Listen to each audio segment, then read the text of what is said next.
LB, baka pwede ka naman naming ma-table. Sige na, maupo ka. Benning, hindi talaga na itetable si Ma'am LB. Sige na, sandali lang naman eh. Pag ayaw, huwag pilitin. Bakit ba nakikialam ka? Sino ka bang tao ka? Ako yung taong gugulpi sa'yo pag nangulit ka. Ben, mukhang hindi ka bibiruin yan. Nagbibiro lang ako, Brad. Hoy, walang pwedeng makialam sa mga customers ko. At kung kailangan kong tulong mo, hihingin ko.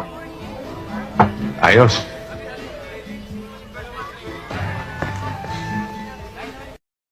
Kaya naman pala wala nang liligaw eh.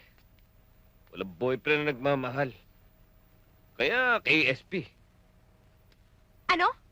Ano? Ulitin mo nga yung sinabi mo. Ulitin mo nga sa harapan ng mukha ko. Sige nga, Aber, kaya mo? KSP, kulang sa pansin. Miss, kailangan ko na isang kwarto. Nasa emergency room na yung pasyente. Kailangan daw ng kwarto. Pakibilisan lang ho. Pumunta na lang tayo dun sa cashier namin.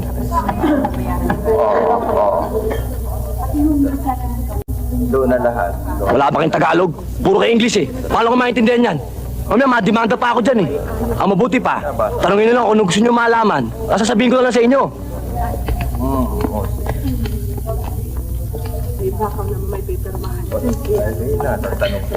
Nurse, kailangan ko na isang suite para sa misis ko.